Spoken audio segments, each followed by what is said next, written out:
I was actually working for a doggy daycare for a while after I graduated college, and I was like, well, what am I going to do with my life? I'm sitting here taking care of other people's animals.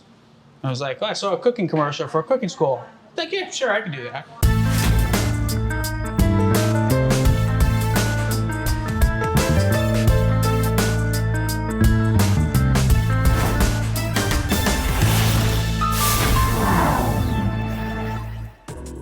My name is Jon Atanacio. I am the executive chef at the Epicurean Hotel here in Tampa.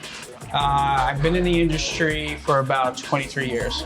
The first day I ever worked in a professional kitchen, I worked for a French bistro up on the Upper West Side. I actually worked for Francois Payard at the time. I worked for the bistro in the back. He had a patisserie up front.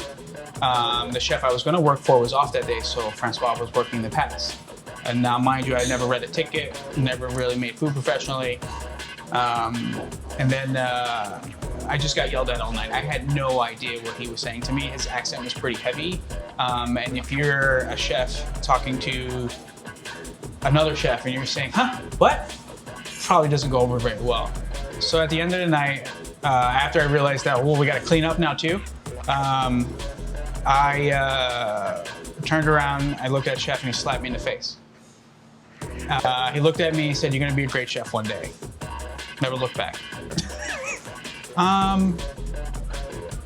Mentoring has always been a forefront for me. I still like geek out about food, but it's, when you get to a certain level, it's kind of hard to be wowed. Trends are changing. Some things you like, some things you don't. Sometimes you do what you love. That's the heart of it, really. Aside, I would say mentoring is probably on that side of it I could think of. I'm obsessed with, it's not necessarily spice. We're getting microgreens from Suncoast microgreen farm, and he's got these chickpea sprouts I'm just obsessed with. I use them on everything. I don't know if I have necessarily a favorite food. There's things I like to make. Pasta and gnocchi is one of them, and any sauce is kind of my go-to. I love sauce making. Being a food and wine hotel, not necessarily, you have to be on the forefront of kind of like what everybody's doing, but work for a food and wine hotel, how do you say no? You can't. So you figure it out. It's never a no. It's always like, if we can't, we figure out what else can we do.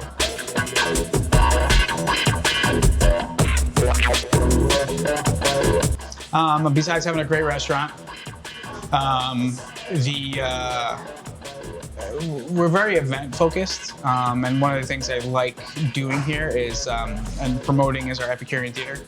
It's a unique space. It's almost like a classroom style, full working kitchen. And what we do, or what I've been doing now, is using it as a test kitchen for Elevage, which is our restaurant. I like to showcase maybe what's upcoming for the next season. Gets people involved, actually get them come up, talk to me, smell, look, taste, and actually have fun and hang out. And then it gives me an outlet to have some fun in front of people, and gives my chefs an outlet to kind of do that as well. Well, the first dish I'll be preparing will be the wagyu braised short rib. Really kind of cool, served with mascarpone grits, braised collard greens, and a bourbon sauce, a bourbon maple sauce. The wagyu's sous vide for, it's a long process. We salt and pepper it when it comes in, we let it air dry for a day. We smoke it, and then we sous vide it for 48 hours. Cool thing about that is when you sous vide a short rib like that, it eats like a steak, and that's how we have to describe it, which is really cool. For the record, I will be tasting that product.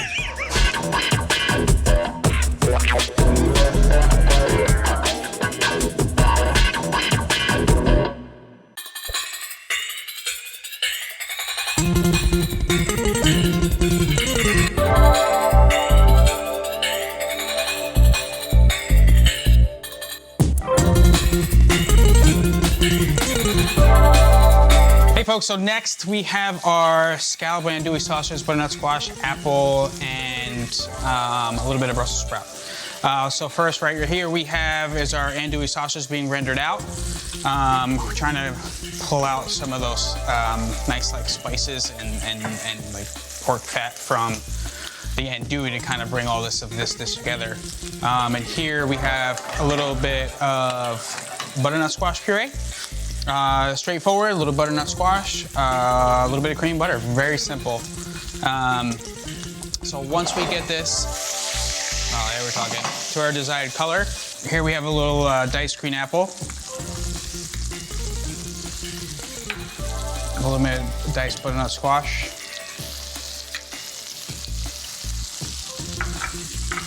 And we have some Brussels sprout leaves. A little bit of salt. A little bit of pepper. Doing that, we're gonna get our pan hot for our scallops. Gonna bring that all together. Really simple. At that pop, that's what you wanna hear. Okay. Season up these scallops. So these are diver sea scallops. Most chefs will call them size-wise U10s, U12s. For everybody at home, that means you get 10 to 12 a pound. And if any chef knows right now, are these scallops expensive? Yes. Obviously, with a lot of things happening nowadays, prices have gone up a little bit with things, but I'm gonna wait this to come to a smoke. This is what happens when chefs aren't ready. Okay, we got a little action here.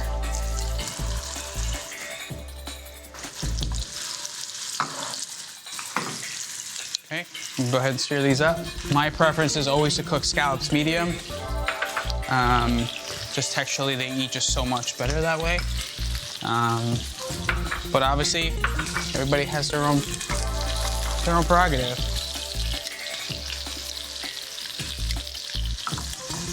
While those are cooking, we can start plate up. Start with the butternut squash first. Okay. Awesomeness here.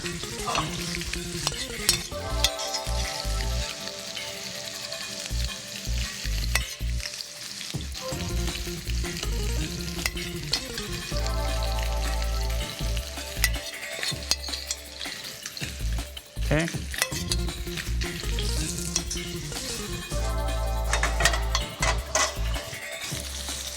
Oh, wow. Something wrong with a little bit of butter. Don't mind me, I'm just splashing everywhere. Doesn't look terrible.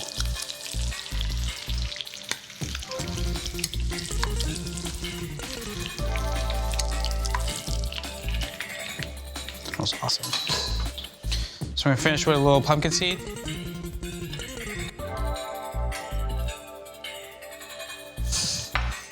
This is one of my favorite ingredients. It's a little toasted pumpkin seed oil. The color on it's really cool.